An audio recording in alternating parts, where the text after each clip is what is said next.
첫 소식 JTBC 단독 보도입니다. 우인성 재판부는 김건희 씨의 도이치 주가 조작 혐의에 대해 무죄를 내렸습니다. 2심 재판이 막 시작됐습니다. 김건희 특검이 주가 조작 방조 혐의를 추가해 공소장을 변경했습니다. 공범이 아니라고 판단한 1심 결과를 바탕으로 공범과 방조 혐의를 모두 넣어 2심에서 다퉈보겠다는 전략입니다. 김건희 씨에게 자본시장법 위반 혐의 무죄를 선고한 1심 재판부는 김 씨를 도이치 주가 조작 공범으로 볼 만한 증거가 부족하다고 판단했습니다. 피고인이 시세 조종 세력과 공동정범으로서 범행을 실행한 것이라고 단정하기 어렵다고 보입니다. 그러면서 특검이 김건희 씨를 주가 조작 공범으로만 기소했기 때문에 방조범 성립 여부는 판단하지 않겠다고 말했습니다. 피고인이 시세 조종 행위에 대한 인식이 있으면서 이를 용인하였다 하더라도 이 사건에서 방조의 성립 여부는 공방의 대상이 아니었기 때문에 1심 판결의 법리와 양형이 모두 부당하다며 항소한 특검은 항소심에선 김건희 씨의 주가 조작 방조 혐의를 예비적 공소 사실로 추가해 공소장 변경을 신청했습니다. 특검은 주가 조작 일당이 도움이 필요할 때 김건희 씨를 찾는 등 김 씨가 공범으로 움직였다는 혐의를 입증하면서 공범이 인정되지 않으면 최소한 방조범 여부라도 판단받겠다는 계획입니다. 앞서 도이치 주가 조작 사건에서 김건희 씨와 유사한 전주 역할을 맡은 것으로 지목된 손모 씨도 방조 혐의가 인정돼 징역 6개월의 집행유예 1년을 받았습니다. 같은 사건 비슷한 역할로 유죄를 받은 전주가 있으니 이를 이용해 적극적으로 유죄를 이끌어내겠다는 계획입니다. 이진관 재판부를 모독해 감치 명령을 받았지만 자취를 감춰 감치를 피했던 김용현 전 장관의 변호인이 더 강한 법적 조치를 받게 됐습니다. 검찰이 권우현 변호사에 대해 전격적으로 구속영장을 청구했습니다. 법정 모욕 혐의입니다. 지난달 2일 김용현 전 장관의 일반이적 재판. 김용현 피고인 변호인 성함 말씀해 주십시오. 이하상 유승수, 권우현, 고영일, 김지미 변호사 제정했습니다. 김 전 장관 측 권우현 변호사는 이날을 마지막으로 법정에서 모습을 감췄습니다. 본인이 스스로 내린 그 감치 명령문을 무슨 마패처럼 들이들고 감치를 집행했다. 이하상 권우현 변호사는 지난해 11월 이미 보름간 감치 선고를 받은 바 있습니다. 감치 재판에서까지 막말을 한 권 변호사에게는 5일이 추가됐습니다. 네, 권모라는 자는 재판부를 향해서 해보자는 거냐, 공수처에서 봅시다. 이렇게 진술을 했습니다. 하지만 권 변호사의 잠적으로 총 20일의 감치 집행은 전부 무산됐습니다. 변호인단은 막말을 일삼던 유튜브 채널의 영상도 삭제했고 진관이나 그 진관이를 싸고 도는 서울중앙지방법원에 1대1랑 붙어보자. 뭐 법원장한테 쫓아가서 징징거리고 있냐 애가. 권 변호사는 아예 모습을 드러내지 않았습니다. 하지만 법원 행정처가 법정 모욕 혐의로 형사고발함에 따라 경찰이 신병 확보에 나섰고 검찰도 이를 받아들여 어제 권 변호사에 대해 전격 구속영장을 청구했습니다. 계속 피해 다니다 결국 구속심사를 위해 재발로 법원에 나오게 된 겁니다. 영장심사는 오는 22일 서울중앙지법에서 열립니다. 김용현 전 장관 변호인단은 유튜브를 통해 재판하다가 판검사가 기분 나쁘면 구속영장 청구냐라며 반발했습니다. 좋습니다. 여기다 하나 더 보태면 그 한덕수 전 총리의 변호인단 뭐 아시다시피 법정에서 소란이 일으켜가지고 이하성 변호사는 뭐 감치되고 그게 다 마무리됐는데 한 사람 튄 사람이 있잖아요. 네. 권우현 변호사 구속영장이 청구가 됐습니다. 바로 구속 사유에 해당하죠. 예. 네. 그게 지금 이 사람 어디 있는지 모르는데요. 다 튀어 있으니까. 우리가 감치를 받았잖아요. 예. 법정과 관련돼 가지고 소란을 일으킨 걸로 감치를 받았는데 그거는 법원조직법에서 이제 감치를 할 수 있다는 조항이 있는데 대한민국 형법에서 대한민국의 법치주의를 지켜내기 위해 가장 중요한 두 곳의 장소를 정해놨어요. 하나가 국회회의장, 또 하나가 법정입니다. 요 두 군데만 법정 소란죄, 국회회의장 소란죄가 있어요. 소란을 일으키고 모욕하는 행위를 할 경우에는 3년 이하의 징역, 3년 이하의 징역이면 센 겁니다, 사실은. 거기에 해당되는 거예요 지금. 예. 그 범죄에 정확하게 해당되기 때문에 법정에서 소란을 피우면서 특히 법정 질서에 대한 질서를 그 이제 문란하게 하기 위한 난동을 부렸잖아요. 그런데 수사를 하려고 했더니 지금 없잖아요. 바로 구속 사유죠. 이거는 증거인멸 도주 우려가 너무 명확하잖아요. 오늘 이제 그 딱 구속 영장 청구된 걸 보고 아 제대로 걸렸다 싶더라고요. 근데 변호사가 네. 그러니까요. 지금 여기도 변호사 두 분 네. 있지만 저희는 구속 안 튀지 되죠. 마요. 안 튀어요. 왜 튑니까?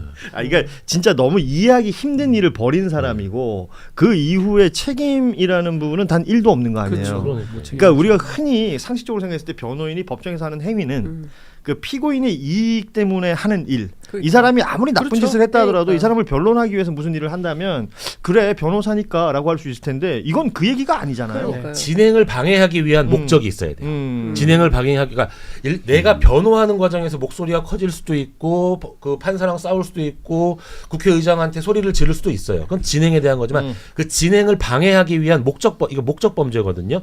그런데 이 그 권 변호사 같은 경우는 정말로 그 진행을 방해하기 위한 목적이 너무 명백하잖아요. 그러고 나서 그 네. 감치 재판 받을 때 뭐 한번 해보자 뭐 이런 얘기를 네. 했다는 거 아닙니까? 네. 예. 집행을 거부하려고 그렇습니다. 하는 것도 마찬가지고요. 지금 구속영장이 됐다는 거고 앞서 법외국제 잠시 얘기했었는데 그 또 하나의 관심사가 양문석 의원이 의원직 상실형을 선고받고 관련해서 재판 소원 얘기를 한 바가 있었는데 그거 하지 않겠다라고 조금 전에 입장을 냈네요. 그것도 마찬가지예요. 네. 이제 너무나 우리가 뭐 예. 이게 다 되는 게 아니고요. 마지막 뭐 재판 결과가 헌법에 반하거나 기본권 침해가 있거나 있어야 되는 그러니까 거잖아요. 다 되는 게 아니고 그냥 계속 사심제락하는 그런 게 아니에요. 그 양무석 전 의원이 그때 그 재판소 검토하겠다고 했을 때 약간 좀 이 양반 왜 그러지 싶었던 게 우리 가족의 기본권 얘기한 예. 거예요. 아니, 그 기본권이 아닌데 자꾸 이렇게. 그래서 이제 그렇죠. 기본권 침해가 없으면 이거는 올라가봤자 각하 정도 될 수도 있고 뭐 아니 근데 이분이 국회의원이잖아요. 그러니까요. 법을 만드는. 그러니까요. 근데 아니, 이게 가족의 기본권 얘기하면 악용되기가 어떡해요. 되게 좋았던 게 네. 사심제를 주장하는 사람들은 뭐라 그러냐면 네. 돈 많고 권력 있는 사람들은 재판 한 번 더 받을 수 있는 기회가 생기는 거 아니냐. 그러니까요. 이렇게 얘기할 때 국회의원이 이런 얘기를 해버리니까. 그러니까. 돈 많고 권력 있는 사람들은 1, 2, 3심에서 이미 비싼 변호사들을 쓰기 때문에 1, 2, 3심 진행 과정에서 자기 기본권을 침해당할 일이 없어요. 예. 정말로 재판소원은 그 과정에서 변호사를 선임하지 못했다거나 정말 억울한 사회적 약자한테 유리한 제도라니까요. 예. 그래서 헌법심이라고 하는데 계속 사심제라고. 그러니까 말입니다. 네, 예. 현재 그렇게 국회의원이 그렇게 말하면 어떡합니까? 그렇게 왜곡되는 내용들을 좀 바로잡아줘야 네. 되겠다라는 생각이 들어서 제가 다시 한번 언급을 했고요. 아니 그렇게 따지면 노동사건 같은 경우는 진호위, 중노위 가담합의 소송 가니까 5심제가 되는 거고요. 행정심판 같은 경우 행정심판하고 행정소송하거든요. 4심제예요. 그런데 행정심판이 있기 때문에 행정소송이 더 늦게 제기돼서 4심제가 시간을 지연하는 거고 돈이 더 든다. 이렇게 주장하는 사람 없죠. 왜냐하면 권리구제를 위한 하나의 절차가 더 있는 거기 때문에 국민에게 유리한 거거든요. 예. 이미 그런 4심제, 5심제가 존재하고 있는데 재판소원도 그런 것처럼 국민의 권리구제 절차를 하나 더 얹은 거예요. 그렇기 때문에 그런 걱정을 하실 필요가 없죠. 저는 이 모든 것은 조희대 대법원장의 문제라고 생각합니다. 네. 끊임없이 그런 얘기를 하면서 언프를 하고 있잖아요. 그래요. 기자들 병풍 세워가지고. 저 이제 그만했으면 좋겠어요. 조희대 대법원장 김정한 진짜. 변호사가 최근에 이제 방송 출연이 많아졌어요. 네. 멘트가 정리가 많이 됐네요. 너무 잘해요. 너무 잘하십니다. 방송인이야. 보니까 몇 군데서 돌려 쓰더라고요. 네, 돈가스 얘기만 하다. 네. 자 그러면 대통령이 얘기했던 이 단계적 개헌 얘기 좀 짧게 하겠습니다. 5.18 민주화운동 정신을 수록하는 개헌을 정부 차원에서 공식 검토하라라는 지시가 있었습니다. 우원식 의장이 지금 얘기하고 있는 개헌이 있죠. 이번 6.3 지방선거에서 개헌 관련해서 이걸 다루려면 4월 7일까지 개헌안이 마련이 돼야 된다라는 내용들이 뉴스로 계속 나왔었는데 대통령의 이번 그 검토 지시가 연결될 수 있는 부분인지 한번 좀 알아봤으면 하는데 우원식 의장이 얘기하고 있는 거는 계엄 선포 후 48시간 이내 국회 승인을 받지 못하면 즉시 계엄을 자동 무효화한다. 그리고 5.18 정신 헌법 전문에 수록하는 내용, 또 지역 간 불균형 해소를 위한 국가 책임 명시 이런 내용들이 그러니까 다 하자는 게 아니라 요 부분만 개헌을 해보자라는 얘기인데 대통령이 5.18 정신을 수록하는 얘기를 했기 때문에 이건 맞잖아요. 그럼 순차적으로 생각했을 때 4월 7일 전에 뭐 야당을 설득한다면 진행이 될 수 있는 걸까요? 아니, 그러니까 오늘 아침 라디오에서 대체로 조금 사실에 부합하지 않는 그 코멘트들이 많이 나오는데요. 제가 이제 오늘 아침에 관련해서 이제 긴급하게 취재를 해보니까 잘 모르고 얘기를 하시는 것 같아요. 그러니까 어제까지 개헌특위가 구성이 되었어야 했어요. 그래서 사실 우원식 의장이 가장 소망하는 바는 여야 합의로 개헌특위를 구성을 하고 그래서 4월 7일까지 개헌안을 만들어서 5월 4일부터 10일 사이에 투표를 하자 본회의에서 국회에서 투표입니다. 그렇죠. 이거는. 국회에서 말하는 겁니다. 이제 진짜 국민 투표는 6월 3일에 하는 거고요. 그래서 요 프로세스를 좀 밟아가자. 그런데 국민의힘 원내 지도부하고 장동혁 지도부가 반대해요. 왜? 이번 개헌은 선거용 개헌이라고 생각을 하기 때문에 이 개헌에 동의할 수 없다라는 거예요. 근데 저 김용태 전 비대위원장 그 청년 정치인이죠. 이제 그런 사람들을 비롯해서 국민의힘 내부에도 앞서 말씀하신 세 가지에 대해서는 이건 개헌해야 된다라는 입장을 가진 분들이 많이 있어요. 그래서 플랜 B를 생각을 하고 있다는 거고 의장실에서는 어떻게 할 수 있냐면 첫 번째는 대통령이 발의할 수 있고 국회 과반 이상이 발의하면 돼요. 그래서 국회의원들 동의하는 사람들한테 서명을 받아서 그걸 4월 7일까지 개헌안을 내면 됩니다. 요 간단한 단계적 개헌안. 그래서 요걸 가지고 투표를 하면 돼요. 근데 재밌는 것은 이 개헌과 관련된 그 투표는 무기명이 아니라 기명 투표고 이름이 써 있대요. 그래서 이름을 써서 박지훈, 가부 이렇게 하게 된다는 거예요. 그래서 당일날은 공개가 안 되지만 회의록을 통해서 그 이튿날 누가 했는지를 다 확인할 수 있다라는 것이고 국회의장실에서는 이거 아직 끝난 논이 아니고 얼마든지 가능하고 아마 내일 우원식 의장이 관련된 내용으로 기자회견을 예정해 둔 걸로 알고 있습니다. 그래서 기자들한테 뭐 국민들한테 하는 얘기죠. 이번 개헌의 의미. 그다음에 이제 일단 문을 열고 그다음에 또 필요한 할 게 많잖아요. 뭐 그래서 이제 그런 부분으로 나아간다. 그래서 개헌이 끝난 게 아니다. 될 수 있다. 된다라는 겁니다. 국민의힘 입장에서 지금 이제 선거용이다. 뭐만 하면 다 선거용이라고 그러지 않습니까? 아니, 그게 말이 안 되는 비판인 게요. 선거용이 아닌 게 어디 있어? 자기들이 하는 행동은 다 선거용. 원래 민주주의에서는 모든 게 선거용이에요. 그러니까 특히 확실히 이제 방송 많이 하니까 막 팍팍 치고 들어오는 게 좋잖아 지금. 모든 게 선거용. 선거가 있는 해에는 특히 이제 뭐든지 뭐 추경도 선거용이 벌써 선거용 추경인 거고 뭘 하면 선거용 개헌인 거고 이제 그거에 이제 어떤 야당의 레토릭이거든요. 이거는 과거에 민주당이 야당이 시절에도 뭐 추경하면 선거가 있는데 선거용 추경이다 하고 당연히 하고 꼼꼼한 심사를 하고 다만 이제 전제는 그러니 우리는 이 어떤 이 뭐 추경이든 만약에 개헌이든 어떤 그 필요성과 시점과 그리고 내용을 갖다 뭐 이른바 현미경 심사를 하겠다. 이런 어떤 협력적 관계가 되는데 그게 아니라 이거는 모든 거 묻지도 따지지도 않고 무조건 뭐니까 안 해잖아요. 그러니까 엎어지잖아요. 이제 사실 그게 지금 국민의힘의 가장 큰 문제인 것이고 이게 아마 다들 기억을 하실 수도 있고 아닐 수도 있지만 워낙 소리 소문 없이 지나간 개헌이라 2018년에 문재인 대통령이 개헌안을 발의를 했어요.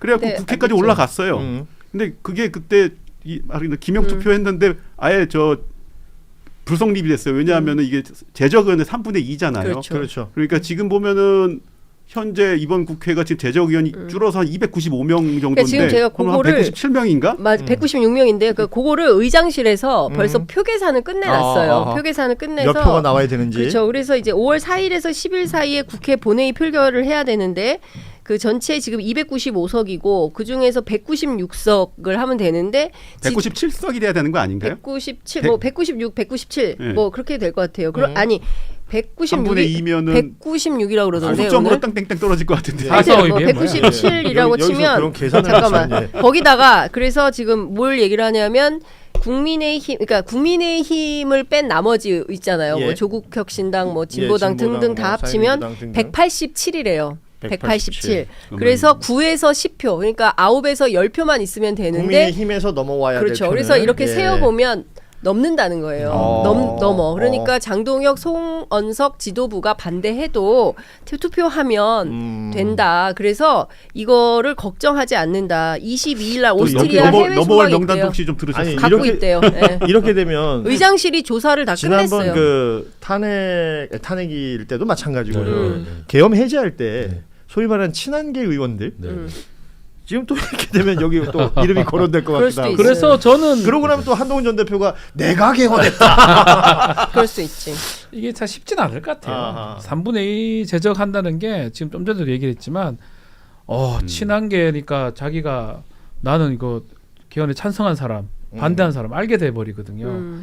그래서 저는 가기는 쉽진 않은데 좀 전에 정치적 아니면 선거용이라고 얘기했는데 엄청 활용은 되죠. 음. 국민의힘 말이 맞다는 건 절대 아니에요. 활용은 된다. 그래서 저는 던진 거라고 봐요. 그러니까 지금 뭐가 제일 걱정이냐면 하나의 변수는 투표 불성립이에요. 아까 예. 이제 문재인 정부 아예 그 때처럼 수 자체가 안 나올 때. 아예 그러니까 예. 뭐냐면 국민의힘이 당론으로 그 투표하러 안 들어가지 나오는 마. 거죠. 예, 그때도 했던 방법이에요. 그렇죠. 예. 그렇게 해서 아예 못 들어가게 해서 투표 불성립으로 끝내버릴 방식을 한다면 그때는 뭐 반개헌 정당이 되는 거죠. 그러니까 어느 되네요. 국회의장이나 자기가 의장으로 있을 때 개헌을 하고 싶어 하거든요. 맞아요. 예전 뭐 정세균 지금 우원식 의장도 당연히 그런 것이고 그래서 지난 한 더욱더 10년 계속 그랬던 거 같아요. 그러니까 맞아요. 더욱더 굉장히 희망적인 어떤 숫자를 가지고 말씀을 하시는 거 있고 실제로 안 될 가능성이 사실은 안 되겠죠. 우리 쉽지 않죠. 개헌 노력사를 보면 안 될 가능성이 아니 87년도 그때 그 상황 아니고는 한 번도 된 적이 없어요. 그렇습니다. 39년 만에 처음 되는 거예요 이번에 하면. 노무현 대통령 때는 오히려 통치구조 쪽에 이제 총선이랑 대통령 임기랑 이런 거 맞추는 맞아요. 것 때문에 원포인트 개헌을 하자 얘기까지 해서 그마저도 안 연정을 됐어요. 했는데 안 됐죠. 그런 것도 안 됐고 이번에 던지신 거는 제가 보니까 이제 오히려 그런 제도적인 부분은 이견이 많을 수가 있으니까 이견이 없는 오히려 이념적이고 선언적인 그렇죠, 부분을 예. 좀 넣자라고 하면서 개헌 논의를 끌어내신 이게 그러니까 건데 결국 봐요. 반대하기 힘든 내용으로 개헌하자 네. 그랬는데 그걸 반대하는 정당은 오히려 어떻게 국민적 보면. 지탄을 받을 수도 있겠다. 네네. 그게 그렇죠. 지금 선거 앞둔 상황이니까 선고용이 될 수도 있겠다. 근데 이게 뭐가 고약하냐면 그 국민의힘에서 주장하는 바는 왜 선거용 개헌을 하냐. 선거 끝난 다음에 해. 네? 그러니까 선거용이 아니려면 지방선거 끝난 다음에 개헌을 하자고 하는 거예요. 근데 중요한 것은 개헌 국민투표는 무조건 투표율이 50%가 넘어야 돼요. 그렇죠. 그런데 선거가 끝난 다음에 이거 개헌용 국민투표를 하러 일상에 있는 50% 쉽지 시민들이 않죠. 나오겠어요. 안 아유, 나온다는 거예요. 비용도 그렇죠. 엄청나죠. 그렇기 때문에 개헌은 언제나 선거용일 수밖에 없어요. 그러니까 전국 단위 선거가 있을 그렇죠. 때 해야 맞아요. 비용도 줄이고, 줄이고 네, 국민들의 참여도 높이고, 이것을 얘기를 안 하는 뉴스가 많더라고요. 그렇죠. 이 이게 중요한 얘기부터 포인트예요. 짚어주고 네. 가는 게 그렇죠. 맞다고 봐요. 개헌은 예. 반드시 선거용 개헌이에요. 예. 그냥은 못 해요. 네. 좋습니다.